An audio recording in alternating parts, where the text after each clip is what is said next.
Is it better to die in a nursing home or sitting on a bar stool? That's the topic that I'm going to discuss on tonight's show. This was brought on by a recent email from one of you fine viewers out there. Thank you very much for sending me the email.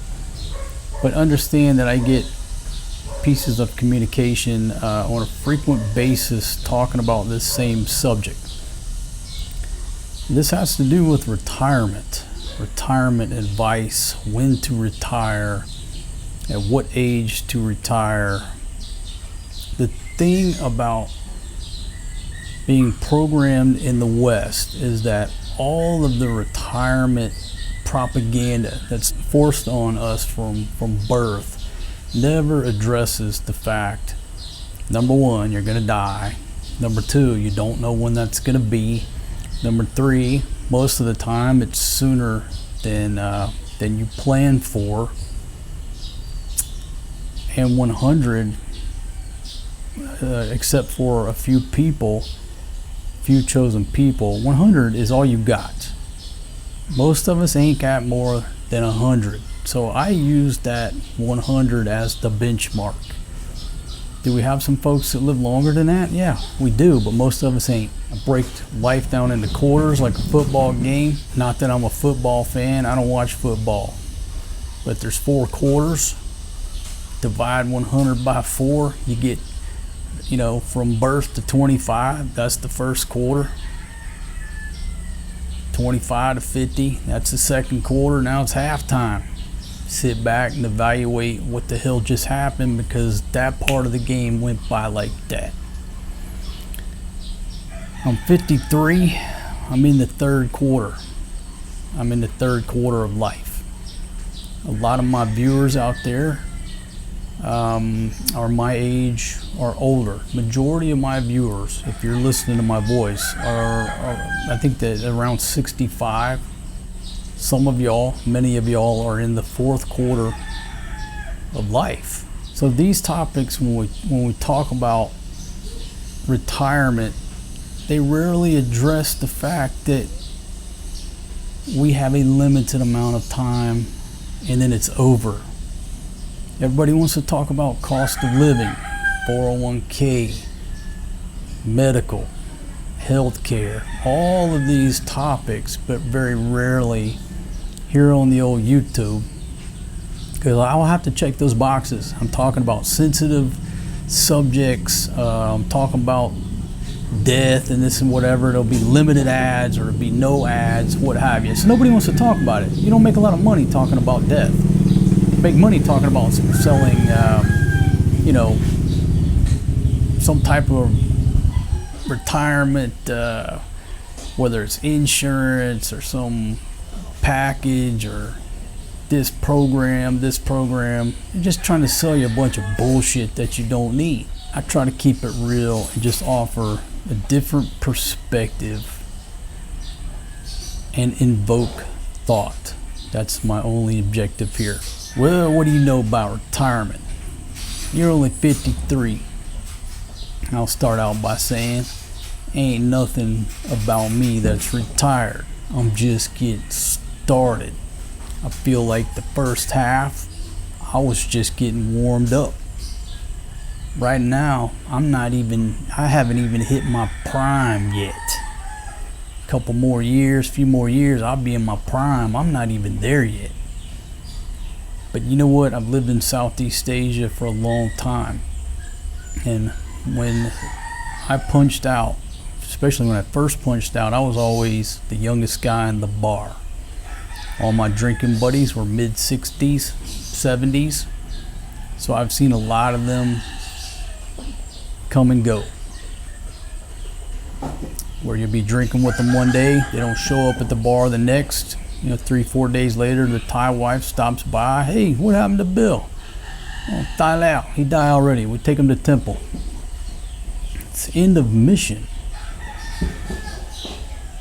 And so I've learned a lot about folks coming over to this region, about retirement in general, about real life experiences over what people envisioned their retirement to be, what it ended up being, and how they had planned all these grandiose things to here, and they only lived till here. All right. So, topic of the video: you want to die in a nursing home, hooked up to a feeding tube, IV, wasting away till you're nothing but skin and bones, taking 18 medications a day? Or do you want to go drink yourself into oblivion on a bar stool, taking one drug a day called alcohol, until your liver gives out, you piss a river of blood, and then you pass on? Which route do you want to take? There's obviously a lot of other routes, but as we get into the email, maybe it'll make more sense. It's a Saturday morning here in the Philippines. It's been raining, it's been cool, but this morning no rain, so it might be a little bit more warm today. Into the email here, I may have to put my old man glasses on. Nope, I can actually see. Damn, see, I told you, I'm not even in my prime yet. My vision's getting better. I don't need these damn reading glasses. Okay, so a gentleman sent me an email and said I need some advice. Came to Manila to work on my medical. Been here for about a month. Got a lot done. Okay, so a gentleman said he went to his nephrologist. Nephrology, and a nephrologist is one who specializes in the study of the kidneys or the renal system. Damn, that just popped into my head from back in the day. I could be way off. But IST, one who specializes in ology, the study of. Anyhow, goes to his kidney doctor and says that his kidneys are about 60%. And was talking about how the doctors back in the States didn't even have the courage to tell him about that. So, kidneys not doing well. 60%, right? Gentleman goes to his cardiologist. Well, let me read the email from first person. I'm trying to summarize, but let's see. Found out from a cardiologist here that my heart is doing okay with 2 stents. So, gentleman's got 2 stents and 60% on the kidneys. So you got some medical issues going on. Had to see my endocrinologist. Has me on a glucose monitor because I have panic attacks when I see blood, and have another 10 days before I see her again. The main reason I came to the PI is because of my back. It's always bothered me since I was a teenager. Now I'm coming up on 50 and I have to walk with a cane because of car accident. All right, so just right off the bat, my friend, again, thanks for sharing your story. You got a lot of medical problems going on. You're not alone, okay? There's a lot of folks over here with, all kinds of medical problems, and having access to medical care is a big topic that's talked about. Why don't you go out and live on some island somewhere? Well, there's no hospitals around. Or it's basically like an aid station. So that's a whole nother topic about retirement and where to retire. A lot of people want to be married close by some type of, modern medical care. My buddy's one of them. We talk about this all the time. Okay, where we used to just worry about partying and worried about where the bars are, and now you're worried about where's the hospital. You need to be close to a hospital, and that's going to be part of the talk. Talking about going to a doctor that specializes in back problems. Took a while to get an appointment. I feel like I am running around in circles, even though I have gotten a lot of medical taken care of. I'm in pain every day, and the only thing that helps is alcohol. Even the muscle relaxers do not work anymore. The painkillers. I keep thinking to myself, I still have some money in the bank. The only thing that helps me walk without the cane and without pain is alcohol. I should take my own advice that I gave my uncle when he was dying of cancer and my only friend when he was dying of brain cancer and just say, fuck it. Enjoy my life. Go out with a bang. Burn the candle at both ends. How can you enjoy life when you are constantly in pain? I know I am just bitching and complaining, but I would like your advice. Should I wait and suffer or go out with a bang? And that's the question in the email. And again, I want to thank you very much, my friend, for sending the email. I made some notes actually because I don't even know where to begin to talk about this. But first, let me put the disclaimer out there before somebody's family member calls me up, tries to sue me or whatever. I'm not here giving medical advice, being any type of medical advice, whether it's about kidneys, about your heart, mental, physical, nothing like that. I'm not a doctor, believe it or not. I know the uniform might fool some of you into thinking I'm a neurosurgeon, but I'm not. Okay? I'm just one dude that's going to tell you my thoughts, the plan for myself, and a couple of case studies on some buddies who have passed away. Let's see, one at, let me get the ages right, 49, and one at 50. Oh, it was Dennis, 59. I think 49 and 59, if I get that correct. Pablo was 49, Dennis I think was 50, maybe he was 58. He was coming up on 60. Pablo 49. I'm not giving advice to anybody or telling you the direction to take. I'm just having a conversation with you through this camera as if we were sitting at a bar. That's all we're doing. So let me go even deeper because I'm dealing with mostly Americans. If you're having any type of feelings of suicide, please call 911 and tell your doctor and whoever. There you go. We've already established we got 100 years. The question to you and to me is, how do you want to live those 100 years? It's all about how you want to live and what type of lifestyle you want to live. And there's a give and take. You can choose to party hard, drink, smoke, chase women, skydive, do 100 miles an hour on your motorcycle with your hair on fire.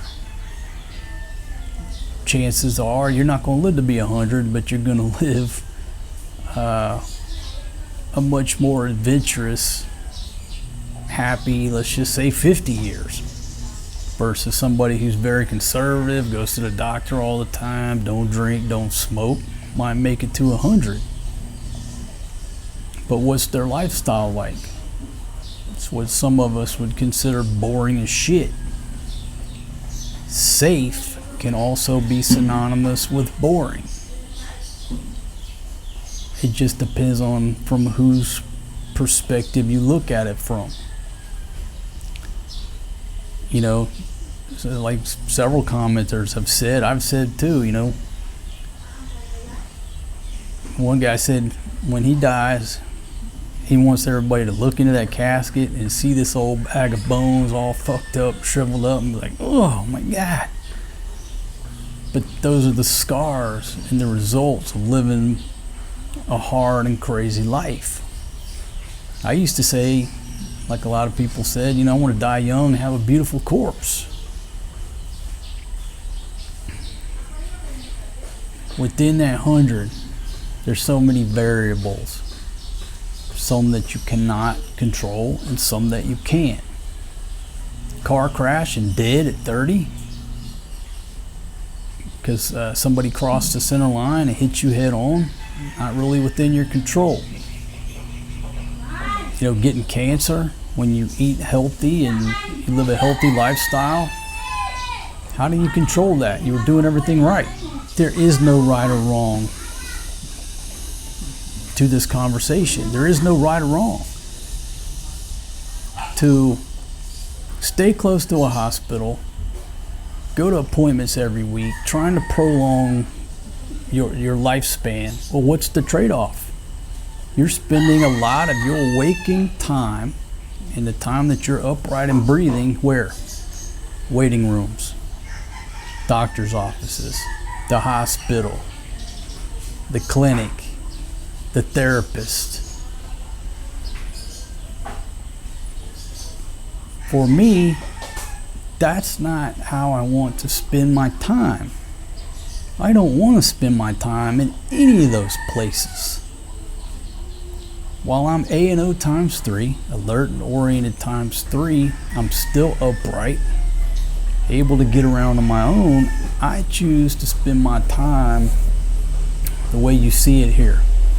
Barbecuing, laughing, going for walks, going to the beach, being around my kids pretty much all day. I'm not gonna trade, let's put a percentage. Say you go to the doctor a couple times a week dealing with these medical problems. What percentage of your time is being burned up while you are still walking upright, still A&O times 3?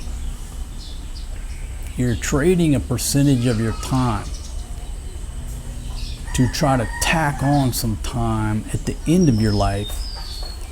And the end of your life, those days are not going to be as action filled as it is right now at whatever age you're at. So I know I'm all over the place. Let me go to my notes and try to stay on some type of track here. I got no script. I never write scripts. All I did here was just jot down some damn notes. Let's see, note number 1, read the email. Number 2, buy the BMW. Buy the BMW now because your wife's gonna buy the BMW. What's this got to do with dying? Well, there's a message here. My buddy Doc Wayne, shout out to you, brother. His old lady started wanting a BMW. Now, is he a BMW type of guy? No, very frugal, very careful with his money.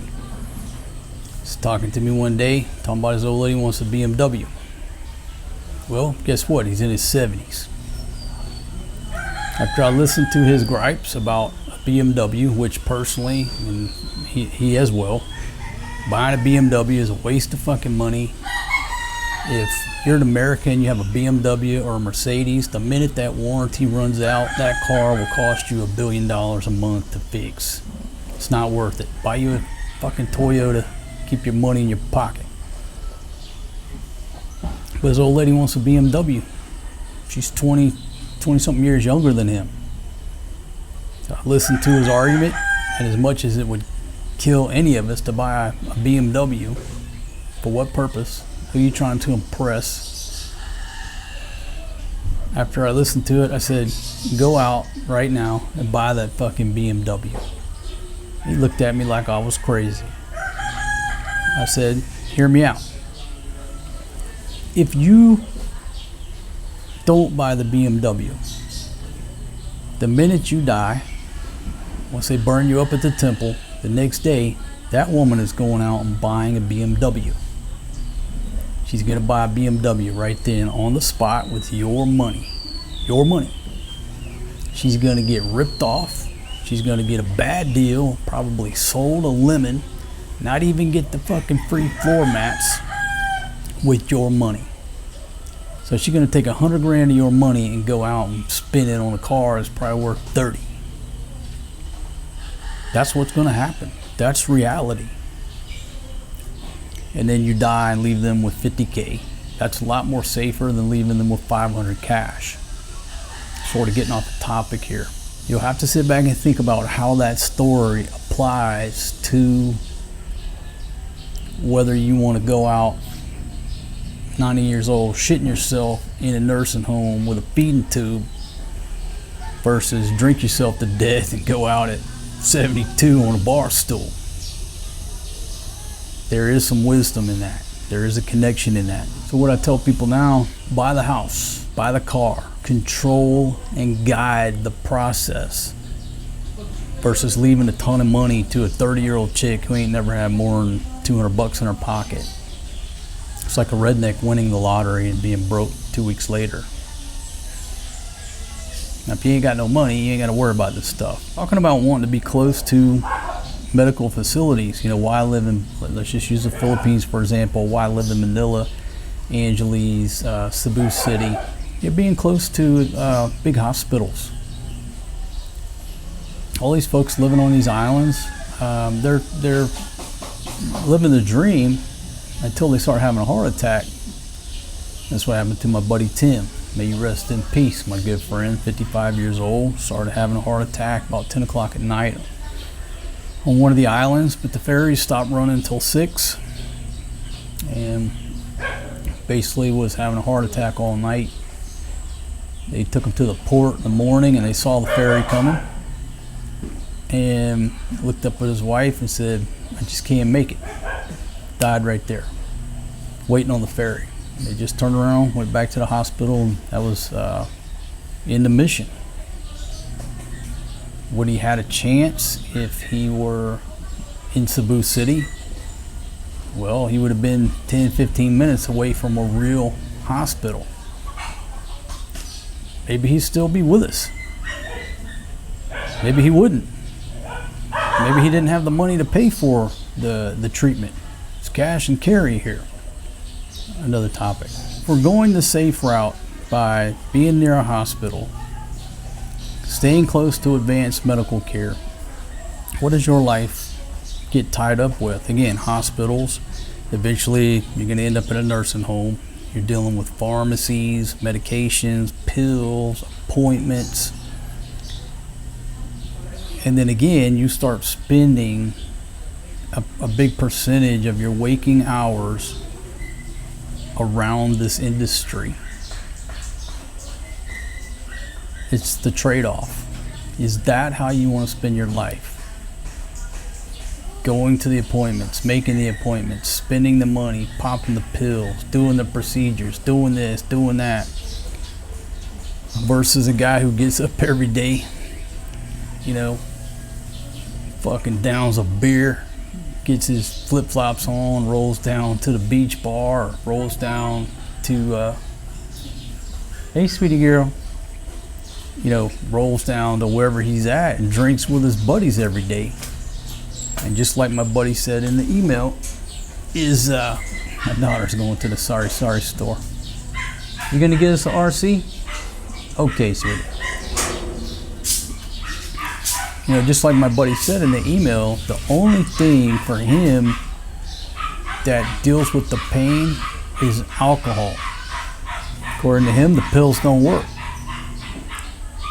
So, let me go to the doctor every day, get poked and prodded, get some more pills, this and that, or just fucking go to the bar every day. After that third beer, I'm not feeling no pain. It's like, which hospital do you want to go to? Oh, that alcohol is gonna kill you. It's going to destroy your liver and this and that. What do you think pills are doing to you? Okay, let's take on Big Pharma right now. The average American, how many pills does the average American take? I had a family member that was taking 12 pills a day, 12 different prescription medications a day. How does this fucking happen? So everybody wants to hit me on being a drunk, which I quit drinking 2 years ago. I might go back. I've been craving some beer. I love the taste. Love the taste of Jack Daniels. If I go back, it's my choice, not an addiction or anything like that. Okay, my choice.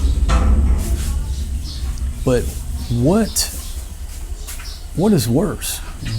Drinking a beer, a couple glasses of whiskey, versus 12 medications prescribed by a fucking doctor? How can a doctor in good conscience subscribe or allow a patient to be prescribed that many fucking medications. Why? Because it's all about money. It's not about your health. Okay? And this is my personal opinion. And maybe what you want to do is reevaluate and sit down and take a true evaluation of all the pills that you have been prescribed and do some research and ask yourself why. Why am I taking so many fucking medications when everybody else in the rest of the world ain't? You know why? They don't got access to it. They don't got the money. They're still living. And most folks are living a lot better health, a lot better shape than my friends in the United States of America. And I think a lot of it has to do with the pills that you take. But you've been programmed to believe that you have to have this. That's the marketing. Okay? The doctors, I think we all pretty much realize after the lockdown, doctors are in cahoots with the pharmaceutical companies. They're just fucking salespeople. They're the salespeople that can actually fucking make you buy it, right? So a big argument here is, it's like, which drug do you want to die by? Prescription drugs over here, going that route with advanced medicine, or good old-fashioned beer, whiskey, alcohol, liquor? Pick your poison. Which way are you going to go? Now, if you don't take nothing and you don't drink and you don't smoke, well, okay, you're sort of neutral in this argument.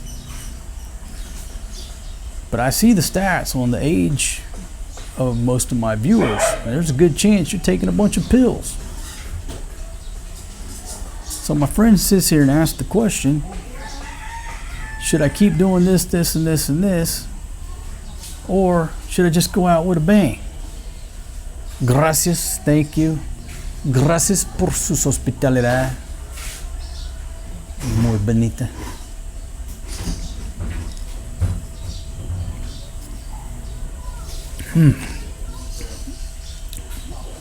Yeah, I drink soft drinks now. Couple Cokes a day. It's all about how you package what we're talking about. If this gentleman goes and asks his family, oh, you're going to see a doctor, don't be drinking over there. Well, what's family going to tell you to do? I'll go see a doctor.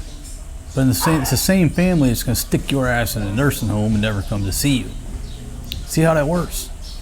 So sometimes family are not the best people to ask for advice. They really just want you to go away and let the system take care of you.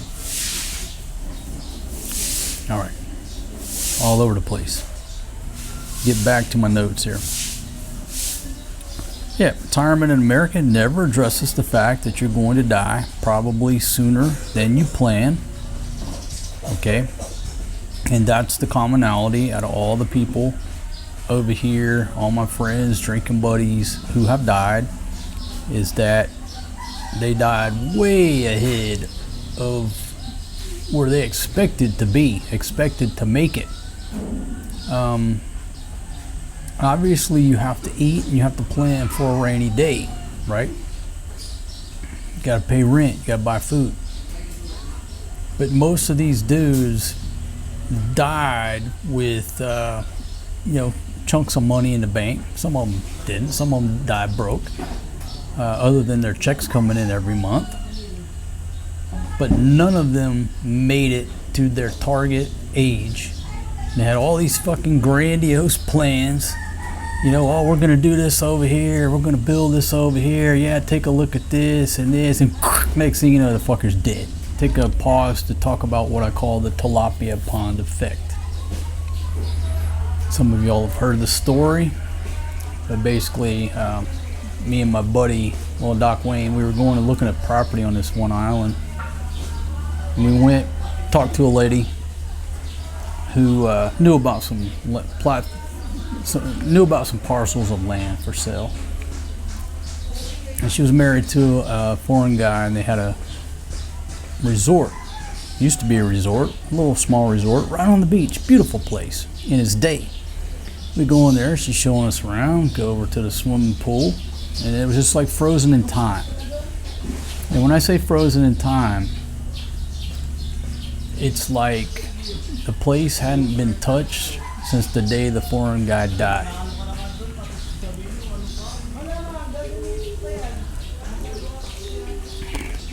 When she takes us over and shows us a swimming pool, it looks like a pond. And we're sort of thinking, what the fuck is going on with the pool? She's like, oh yeah, we just turned it into a tilapia pond. Every night when we want some fish, we just throw a line in there. They turned the swimming pool into a tilapia pond. And what happened is the day the foreign guy dies, resort is closed, never to make another peso. The whole family moves into the resort. The swimming pool becomes a tilapia pond. And that place is frozen in time. There'll never be any more maintenance. Nothing will ever be painted, fixed, improved. It just frozen in time and just slowly, starts falling apart, falling in. She took us and she showed us the gentleman's workshop. And this is a commonality too. A lot of foreign Americans, they come over here, they get bored, what do? They start doing woodworking shit, right? Building birdhouses. I got friends who have started doing that. Opens up the door to this guy's wood shop. It's just exactly like the day he died. Nobody's been in there, nobody's touched it. I think a little bit of superstition. They didn't want to go in there, because they think his ghost is in there. It's got these big ass saws, which nobody's gonna buy. The old saws require a lot of maintenance and the parts are probably hard to get. Nobody wants to buy that shit. So that thing is like frozen in time, his wood shop.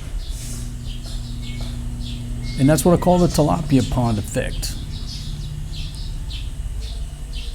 I'm sure that dude had all kind of plans for that place, and then he died. And then that was the end of his dream.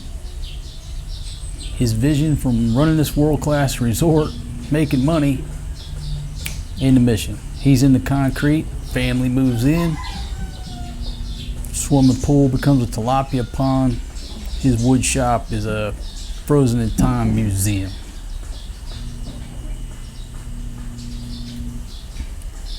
I've seen that so many times when we've been out looking at houses, looking for places to rent, and we go to some of these bigger houses that were obviously built by foreigners.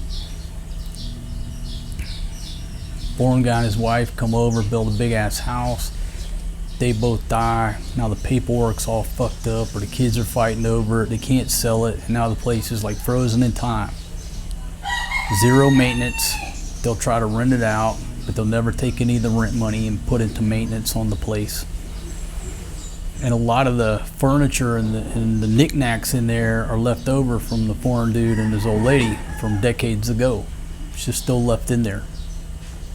And so a lot of those places are sort of frozen in time. It's just weird. You can go in there and it's like walking into the 70s or the 80s or what have you, especially if they just started renting it out. A lot of them will live there until, hell, some of the places, they don't even have electricity. Be this big ass fucking house. They're all living in one room, cooking with a little wood stove over some wood. It's a fucking mansion. We'll never get any more maintenance. How to get up on that tangent. Anyhow, now you understand the tilapia pond effect, that a lot of guys, they come over here and build these grandiose dreams, but they're not realizing that their local wife doesn't have the business capability to continue that business once they die. Nor is it their Filipino wife's vision to continue that business once the foreign guy dies. They're gonna run this business with the foreign guy, but the minute the foreign guy dies, they're just moving their family in there. It's just an upgraded village. The dreams are so far apart in most cases, and a lot of these dudes are too naive to realize that. They don't understand or haven't seen the tilapia pond effect firsthand to say, wait a minute, can my wife really run this fucking resort or this business or whatever we're running right now together? Can she really take this over if I drop dead right now? Or is she just going to move the family in? I guess I tell that story to reiterate the point that if you think you're going to live till 80, you're probably going to go down around 70. You probably need to subtract 10 years from your planning horizon, and that's a more realistic figure as to what fate and destiny is going to deal you. You know, it's like if you're bidding a construction job and you're like, that's probably take me $100,000 to do it, double it, and it's probably more practical as to what you need to charge. Does that make sense? As you age, you need less money because you don't do shit but sit around all day. Now, it's debatable.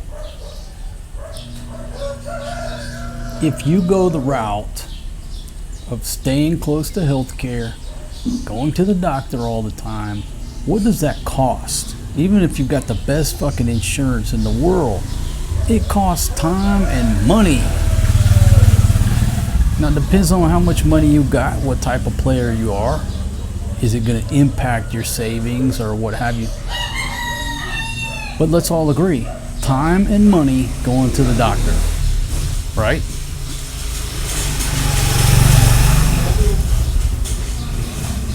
Drinking every day down at the bar is also time and money, but on a different level.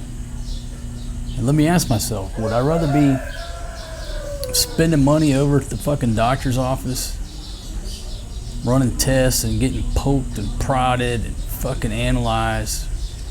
Or would I rather be sitting over there drunk, feeling no pain, talking to my buddies and chopping it up with some beautiful ladies? For this guy, I'll be down at the bar. You go to your appointment, big pimpin', I'll be down here at the bar. We'll see who lives longer. Maybe you. You got advanced medicine and pharmaceutical drugs to extend your lifespan. Good on you. You win the race. My hat's off to you. You live to be 80 doing that. I live to be 70 down at the bar. Personally, I'll take the 70 down at the bar.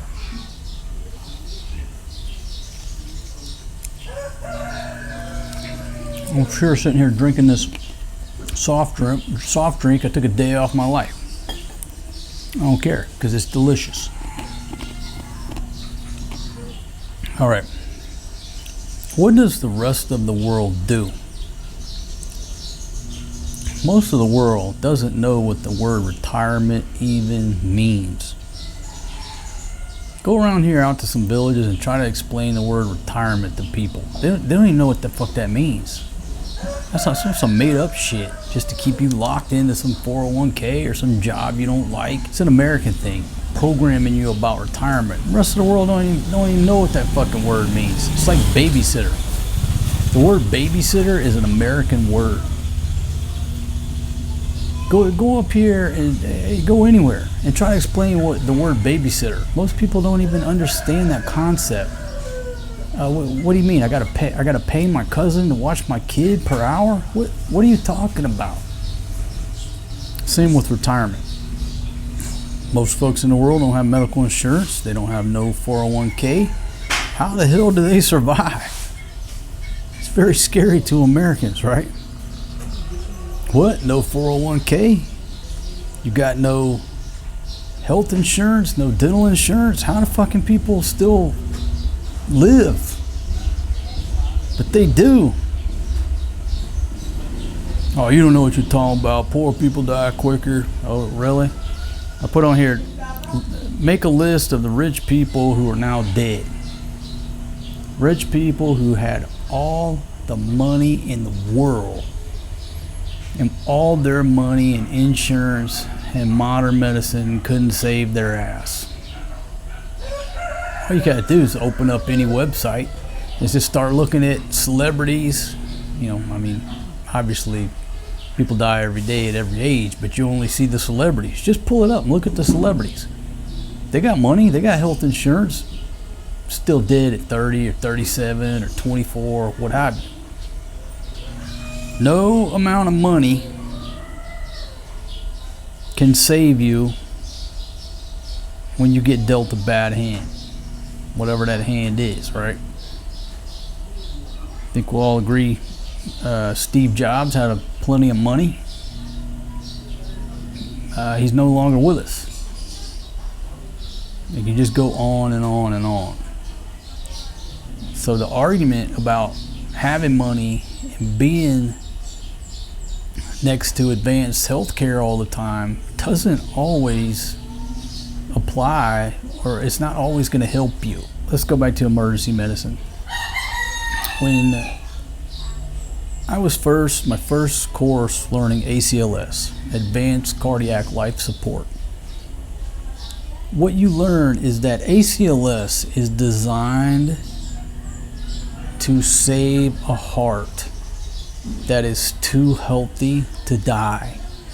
It will not save a heart that is too sick to live. Does that make sense? A big emphasis and a false sense of security is put on CPR, cardiopulmonary resuscitation. Obviously, you want people to learn it, to act, to take some action, because it's better than nothing. But 80-year-old has a heart attack, it ain't bringing them back. It's not the way it's designed. 7-year-old falls in a swimming pool and is down for 2 minutes. Yeah. There comes a time where, using that scenario, there comes a time, and like in there, it's like an age, right? Where it's useless. Advanced medicine is not going to help you. You're just wasting your time going through this motion, feeding that industry, when you'd be better off drinking a fucking beer on the beach, because it's going to be the same outcome. That's my opinion, all right? Again, I'm not a doctor, but due to my profession and my travels, I've seen a lot of dead people in my day. I'm going to talk about two things I learned and I picked up on philosophy that I learned when I was a paramedic. I've talked about it before.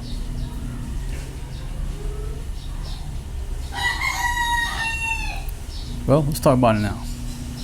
The next note is the world is an unstable place right now. It ain't the same. It's better to live life now. The world ain't getting more fun, more free. It's getting more restrictive, more difficult to live, more difficult to enjoy. It's better, from my perspective, to live it right now, because you can live better. Look at all the restrictions that technology has put on us. What do you think it's gonna be in 10 years? I mean, you post something that offends somebody in certain countries, you get arrested and dragged to fucking jail. The thought police is already here. A lot of people aren't drinking anymore. Young people in America, they don't even know how to have a fucking good time. To them, this is a good time, sitting here scrolling or playing a fucking video game, killing each other online. They don't know how to party. In 10 years, 20 years, there won't be any more stories. There won't be any more great stories like you and I can tell from getting drunk one night. This happened, because people ain't even fucking drinking no more. There's not going to be any more stories. There's no good stories that started out, oh, there I was playing my video game. Let's talk about the two things I picked up on. Number one, no dead person that I saw ever planned on dying that day, other than the few that committed suicide. And a lot of them, when they got up that morning, didn't plan on it. They just fucking did it. So Most people don't plan on dying that day. I formulated that opinion. We're in car crashes where the trunk is full of groceries. The driver's dead, head-on collision, full of groceries, milk everywhere, eggs all broken up, just a fucking mess. And you see that receipt from Walmart, $110. Back then that was a lot of money. I said, God damn, this woman did not plan on dying today because she just went and spent $110 at Walmart. Wasted that money, wasted them eggs, them groceries, fucking milk everywhere. Nobody planned on it. If they did, why would they go waste $110 on their last waking moments combing the produce aisle at Walmart? Didn't make no sense. And the second thing that I learned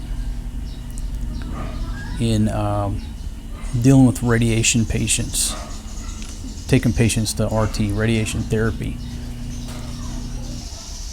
and I dealt and was around a lot of patients with CML, chronic myelogenous leukemia, and I spent a lot of time with them, taking them to the doctor and back. And their stories were very similar. I felt fine. I went in for my yearly physical. My insurance paid for one physical a year. I went for my yearly physical. I was feeling fine. Next thing you know, they're like, hey, you got to come back for some more tests. Next thing you know, hey, you got cancer.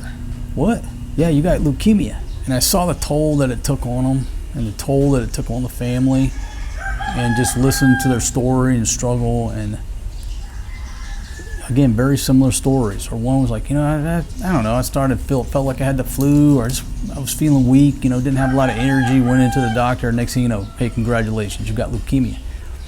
So everybody went from living this just normal life, normal lifestyle, normal healthy lifestyle, working or going to school, whatever they were doing, and next thing you know, boom, you got leukemia. And you're spending so much time in the hospitals and going through this. And I just formulated my opinion then. Now, look, I was a young guy, but I just formulated my opinion that I couldn't do that. I couldn't go that route. I couldn't go radiation therapy to chemo. I couldn't do it. And I made the decision that that was not the route I would take for me. I had a lot of respect for those folks to go through that, to try to make it. But it's just not the route that I'm going to go. And I made that decision in my 20s, and it still holds today. A lot of y'all have said out there, and because I've lost some weight, oh, you got cancer, you got this, you're doing drugs, blah, blah, blah. Ain't nothing wrong with me. All right? It's just one of those things where, I quit drinking 2 years ago, and I was just so fat. And the weight has been shedding. And then what happened, like right before we moved here, I think I got too far down. I just got too far down, and there's that lag time. So like right now, I'm just constantly eating like a fucking pig to try to put a few kilos back on, because I agree, I look way too skinny, skin and bones. But there's a lag time, right? You're losing weight, you don't just stop. You're trying to gain weight, it don't just happen immediately. So right now I'm fucking eating more, getting some energy back. I just let it go too long. Ain't nothing wrong with me. But with that said, I don't want to know, because it's not going to change the outcome. I haven't been to the doctor in I don't know, about 12 years, but a couple years ago I had to go get a full physical. Not out of my choosing, but because I was in a custody dispute, and I got ordered to go by the judge. The judge suggested that I go get a physical. Now, it wasn't no suggestions, it was part of the order. Why? Hey, you don't question the judge. I guess the judge is trying to make sure I'm healthy enough to, take care of my daughter. I'm not going to drop dead the next day. I don't know. It's not like I'm 80 years old. I got ordered to go get a physical. No problem. Okay, just take it to the laundry. I'm trying to talk about my health here. So anyhow, I went and got a physical. Ain't nothing wrong with me, folks. I'm a fucking champion. I told you, I'm just getting started. Baby, did you get your tickets? Baby, come here. Come here. No, come here. I want you to be on the camera because your hair's so pretty, baby. Come here for 1 second. Come here. Just 1 minute. Come on. Come on. No, come here. You're so beautiful. Filipina is beautiful when they take a shower and their hair's wet and they don't put their hair up. Baby, baby. She's so pretty over there washing clothes. I'm not washing clothes. Whatever she's doing. Anyhow, ain't nothing wrong with me. But had I not went and had to do that physical, it's been 15 years since I've seen a doctor. Now I go to the dentist, because if you don't go to the dentist, you know, you have a mouthful of chiclets hurting you. I just didn't go. Didn't want to go. Don't want to know. Just going to live and do the best I can. When the Grim Reaper comes for me, I'm not just going to roll over and die. That Joker shows up, I'm going to kick him in the balls. I'm going to take off running. Be on the next flight out of here. Good luck. But that's my mindset. And I'm not saying that's right, it's wrong. But this is my bag of bones. I can make the decisions any way I want to go. Just like you can. It's your choice, it's your life. I'm not spending my life in the hospital unless the juice is worth the squeeze. And what I mean by that is, okay, if I'm having an acute appendicitis right now, yeah, go in there, chop me up, okay, big deal, all right? I'm not gonna sit here and just get septic and die. That's not what I'm saying. But somebody tells me, you got CML, you got leukemia, I'm not going in for treatment. I'm gonna ride that shit out. It's like Tim McGraw's song. What happened when you got that news? I went skydiving, went 2.7 seconds on a bull named Fu Manchu. Medication. Talk about medication here, right? That's what's killing you in the first place. Already covered that, right? Modern medicine is out to make money. It's not out to look out for your best interest, because a lot of your best interest would be to not take any medication, but the doctor doesn't make commissions if he doesn't prescribe you something. Don't believe me? Just pay attention when you're sitting in your doctor's office in the waiting room. And you see all these pharmaceutical reps coming around, giving out free shit, free ink pens, free notepads. That's what you see. You don't see the money deals and the benefits, the perks on the backside. You don't see all that shit. But ask yourself, is it in your doctor's best interest to not prescribe you anything? You don't think they don't have stock? You know, they don't own stocks in pharmaceutical companies? You'll get advice on this topic and it'll vary. You're gonna get your advice from your friends, then you got your own intuition, and then family advice. And again, family is always going to tell you go to the doctor, do what the doctor says, but what else can they say? Americans are programmed to call 911. You know, let somebody else figure out the fucking problem. So listening to your family is always just going to be listening to Sergeant Safety. And whether they truly think you should do this or not, there's also that liability. Oh, you know, I told my dad to go party and now he ended up dead on a bar stool. Now you're getting charged with elder abuse. So listening to advice from your family, it's just going to be sanitized. That's just my take on it. It's better to talk to your good friends about it, because your family advice is going to be sanitized, biased. Your doctor's advice is going to be biased. Who do you talk to? I say your close friend. You want to talk about it. I can't give advice. Why? Because I don't know you. You know who does? Your close friend. So let me address the question. And I'm not giving advice again. I'm just telling you what this guy would do if I had a bunch of health problems and I was in pain every day, and the only thing that helped that pain was alcohol. Would I rather spend my time and money at a doctor's office where the shit is not really working, or spend my time down on a bar stool talking to my buddies feeling no pain? I'd rather spend my Social Security check down at the bar. That's me. Briefly about my buddy Dennis, and I'll close it out. Dennis was he was just a walking pile of health problems. He had multiple heart attacks before. He was blind in one eye. Dennis was a character. I miss him, but man, he was a character. He would go off on people at inappropriate times. He was hell on wheels. But he was a walking heart attack.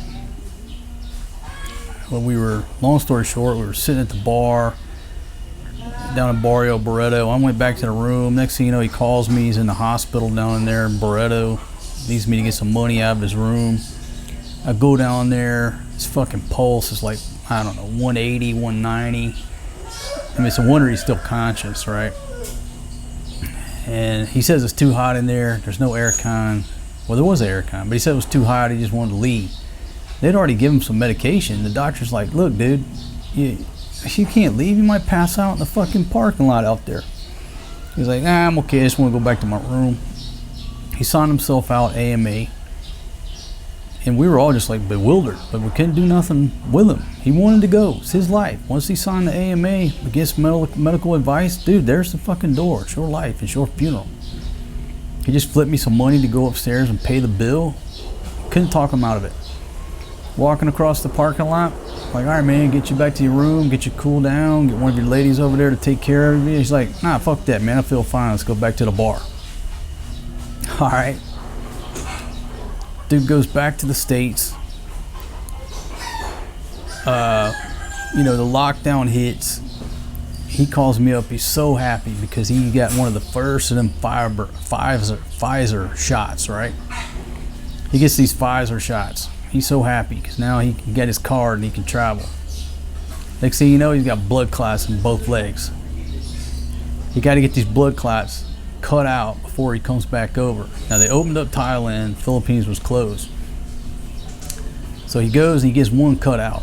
And it devastated him so bad that he couldn't do the second one. He said it just hurt so bad, man, he needed months to recover. He could not do the second one. I was like, dude, you better stay. You're there, U.S. medical care. Okay? Stay, get the other clot cut out of your leg. Nope, can't do it. Gets on a flight, goes to Thailand. He's over in Thailand waiting on the PI to open up.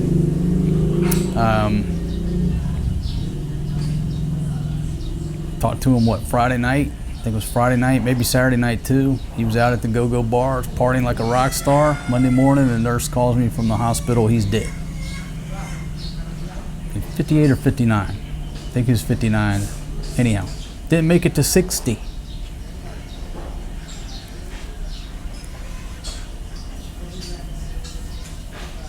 What's the learning points in that? He should have stayed there and got that other clot cut out. He'd probably still be with us. Maybe so. Or maybe he would have died back in the States, sitting in the fucking hospital. At least he got a few more weeks of partying. We don't know. But here's what we do know. He's dead. My buddy Pablo. Hey, rent 1010. It's a private residence here, man. 49 years old. He wanted to just quit his job, move to his pig farm north of here, stay drunk all day. We said, yo, dog, you need a few more years, man. Stayed in the game. Dude dead at 59, never made it to the pig farm. We should have told him, yeah, fucking quit your job going up there. So what? He would have lived his last 6 months drinking himself silly at the pig farm. It's his life. We gave him what we thought was sound advice. He stayed on the job, died, fucking never got to retire on his pig farm.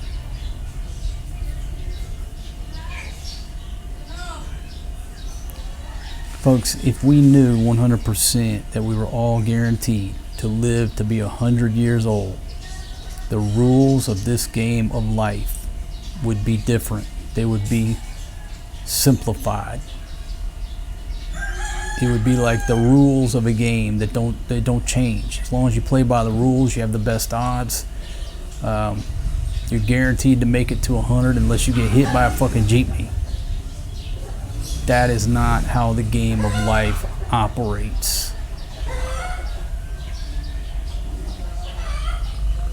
Are there rules? Are there no rules? Are the rules so ambiguous? Is that a big word? Is that the right word? Are they so ambiguous that we don't truly understand it? All I know is that I choose to live life right now. Right now, every day. Whether that's just barbecuing, just going for a walk, laughing, going for a walk on the beach, up this dusty trail, watching a movie with my kids, something every day. And I'm not willing to sacrifice any of that time, any significant amount of time going down here and hanging out at the hospital or the doctor's office. I'm willing to do it.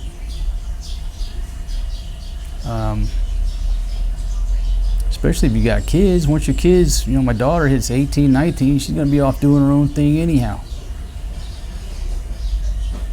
So what? I go to the hospital all the time. I had 5 years from 80 to 85. Those aren't really the years that I want to focus on. I want to focus on right now. Okay, I felt that I left something out to basically compare alcohol versus prescription medications. Modern medicine versus a good old beer to deal with pain, to deal with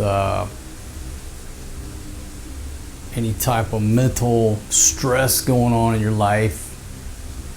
Let me just throw some stuff out there because alcohol takes a bad rap. You've got the marketing of the beer and the whiskey and all this, which is a great time. And then you have alcoholism, and alcohol is bad over here. Who do you think is ramrodding the marketing campaign to convince everybody that alcohol is the devil? Let's follow the money. Okay? All you gotta do is follow the money. If people are buying booze and living their life, drinking a few beers every night and coping with the stress of everyday life, especially in America, what are they not doing? They're not going to the doctor and getting some type of prescription medication and putting money into the pockets of big pharma. So they're in competition. The fucking drug manufacturers versus the folks brewing beer and distilling liquor. Think about that for a minute. It's about the money. So alcohol is horrible. Go see your doctor. Take this new fucking thing called Olympic or Ozempic or something impic to fucking lose weight versus just stop eating so much and go for a walk. Pick any little trendy named drug in America that they convince you have to take the shit. 5 years later, there's always a class action lawsuit because it's fucked people up. It's the cycle. The young people don't see these cycles because they haven't lived through these cycles, right? They still believe this bullshit. Lord of War. When them chicks said, why are you so scared about things that'll kill you in 30 years when there's so many things that can kill you today? So with that said, I'm going to tell just a quick personal story. Long story short, crashed a motorcycle back in 1996. Almost bought the farm. In the hospital after, I don't know, however many hours of surgery due to a dislocated and fractured femur, I was in a lot of pain. Okay, and I guess let's just I'm going to talk about two very painful experiences in my life. And that's the first one, was the motorcycle crash. And when I came to in the hospital bed with 26 staples in my ass, my ass cheek looks like a zipper. They brought me a Percocet. Now, I've never taken no drugs, no matter what people want to fucking say, or you know, people, this is the entertainment game. Hell, people just make stories up and they stick. But I've never been into dope. They gave me this Percocet.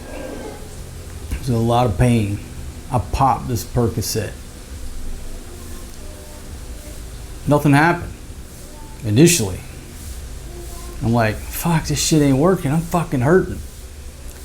All of a sudden, this is what it was like for me. It felt like somebody took a water hose and stuck it into my ear and turned it on, because this is all I heard and I remember. I heard this rush of water, and it sounded like this. And I was on another fucking planet. I had no idea what happened, how it happened, but I went from nothing to, and I was on cloud 9. I mean, I was in another world. It's like I was in the heavens among the clouds. I was no longer in my body. I mean, I don't know what the fuck it did to me.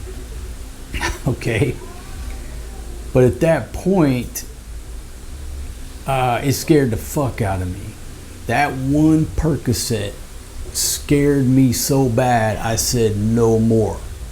Absolutely no more. I don't care how I gotta fucking get out of this situation and this pain and this hospital stay and rehabilitation and physical therapy and all that bullshit, but it's not gonna be with them fucking pills right there.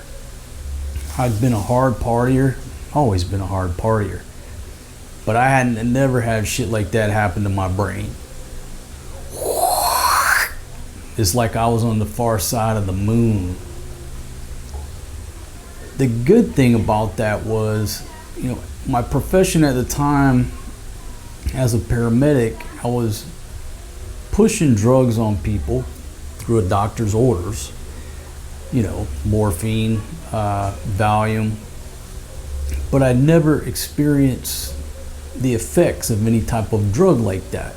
I didn't have a first-hand account of what this shit was doing to patients, how much they needed. I mean, you did the calculations based on weight, based on what the doctor told you to do, but I didn't know firsthand how it was affecting my patients. After crashing that motorcycle and remembering flashes of being in the ER where they hit me with morphine and Valium, and then after the surgery, that one Percocet, I had a very good understanding of a lot of things about my patients. You know, I knew the effects of that morphine and that Valium that I was administering. I knew the effects of the prescription meds that a lot of these patients were taking and getting addicted to.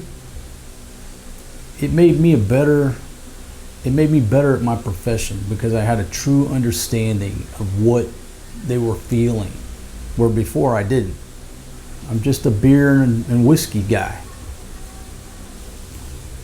But that Percocet scared me so bad, I said nope.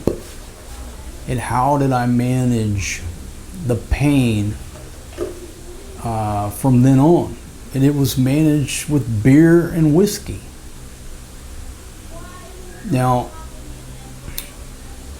and truly, I understood how people become addicted to that shit so easy just after, you know, a surgery or something. It's that fucking powerful. So that was my personal experience to say, I'm not messing around with any prescription drugs, especially any prescription painkillers. That's not for me. It's just too scary. So that's a situation where booze was the better choice than modern pharmaceuticals, i.e. listening to my fucking doctor. But what doctor is going to say, hey man, how can I deal with this pain? Oh, I'm going to prescribe, a bottle of Jack Daniels a day. Here you go. Nobody's going to do that. That's against the marketing. That's against the rules. That ain't going to make the pharmaceutical companies no money. But that's how I got through that. And, didn't run the gauntlet of some type of physical dependence on those prescription pills. Now, like I said, I've never had a problem with addiction. I just like to party. I can turn alcohol on or off. But those pills are so powerful. I understand how it overcomes people, even the strong-willed. And again, my course of action was to just fucking get that shit away from me. I'm not taking the chance. Coincidentally, I had a girlfriend at the time. She was a little wild. She snapped up them pills happily. That girl was crazy. She was eating them motherfuckers like Skittles. That's another story. So there you go. Booze bad, prescription medication good. Not in that situation and not for me. Fast forward, and there's a video here on my channel about when we got hand, foot, and mouth disease here in the Philippines. It's a long story. You can watch the video, but my daughter contracted it while she was down at her mother's house. Came up and we took her to the hospital. They diagnosed it. I was basically acting as her primary caregiver. We were like quarantining she and I in the back room to prevent everybody else in the house from getting it. I ended up getting it. I recommend you check out that video because not a lot of emphasis is put on hand, foot, and mouth disease in the United States, but there's two strains. There's two viruses that cause it, and the one that's in America is the mild version. The one that floats around over here is a killer. And I'm pretty goddamn sure that we had the killer version because it almost, I was in so much pain during that incident. It was almost like I would rather be dead. If I had a choice to go through the motorcycle crash or go through that experience with hand, foot, and mouth disease again, I'd really have to think about it. It was that bad. Especially, it's like chicken pox too. The older you are, the worse it's going to be.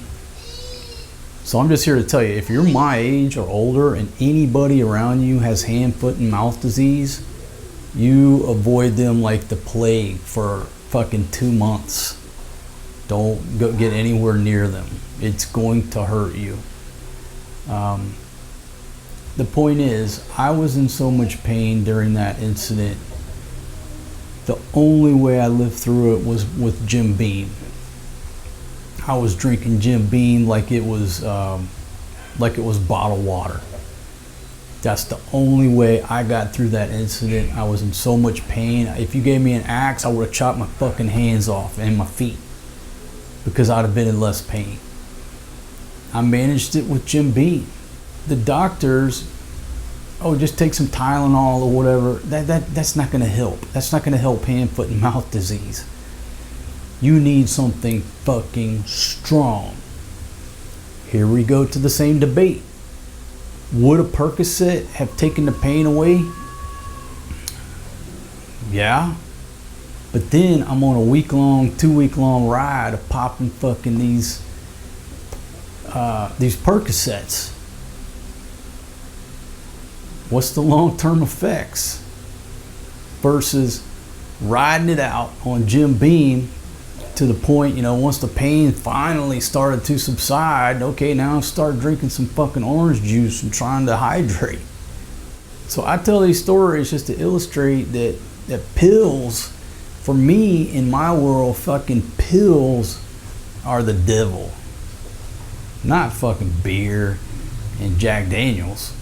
That's just one man's opinion based on personal experience through some very painful times. Thank the Lord for Jim Beam, Jack Daniels, beer, or I wouldn't have been able to get through those incidents. Not to mention what the pharmaceuticals, the pills, do to your system, your liver, your kidneys. Who the hell knows? But I think it wreaks a lot more havoc on your system than beer and whiskey. I know I'm going to get jumped on for this argument because it goes against the propaganda. I'm taking 12 pills. They were prescribed by my physician who graduated from Yakety Yak Medical School. I think he knows a lot better than you do, you drunk. Okay, well, let's do a test. Let's take 100 people who don't drink and don't smoke. 100 people. Okay, let's take 100 people who don't drink and don't smoke. Okay, group A, we'll give Percocet for 2 weeks, every day for 2 weeks. Group B, we'll have them drink Jack Daniels every day for 2 weeks. And then we'll tell them to stop. Which group do you think is going to develop some fucking addicts? The Percocet group or the Jack Daniels group?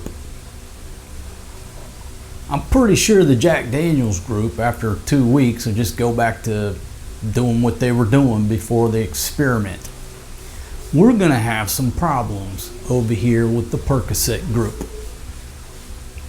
There's going to be 5 or 10 fucking addicts that roll out of that experiment.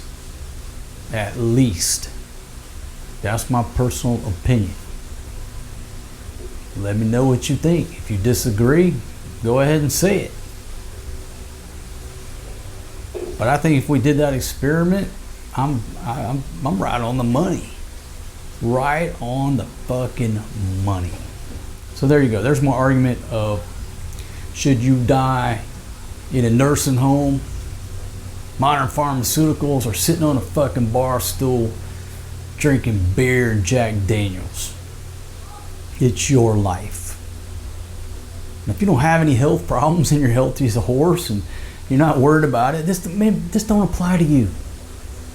But if you're like my buddy Dennis, a walking fucking heart attack that he was, multiple heart attacks, fucking stents, fucking just got a blood clot cut out of his leg, had another one that needed to be cut out, just took that fucking death shot from Pfizer that was killing him even quicker, blind in one eye, just all fucked up, almost 60 years old.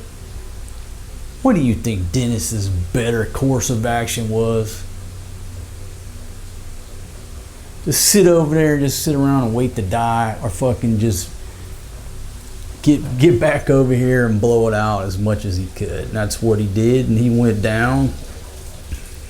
The dude probably went from the go-go bar straight to the hospital. I can't remember. I have to sit there and search my mind as to the exact chain of events, but how do you want to go out? How do you want to go out? In the nursing home? Years of your life being hooked up to a feeding tube and an IV? Or leave the go-go bar and fucking die 6 hours later? I'd rather go the route of Dennis. That's just me. I want to thank you for joining me. I know this is a rambling talk, as most of my talks are, because I'm not sitting here reading a script.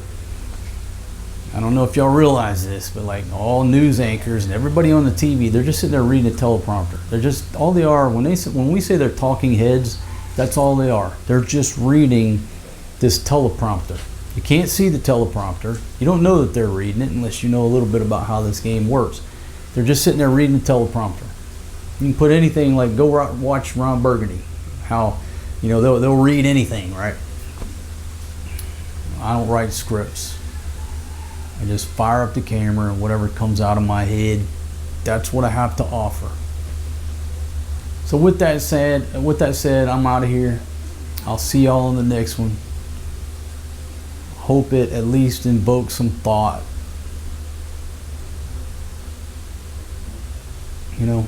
Hug your kids and your old lady. Just enjoy every precious moment that we have on this beautiful planet that we call the Earth, my friends. That's what I got to offer. That's my talk. It's just an informal talk about life, about retirement, about things that you may have not thought about. I'm out of here and peace out.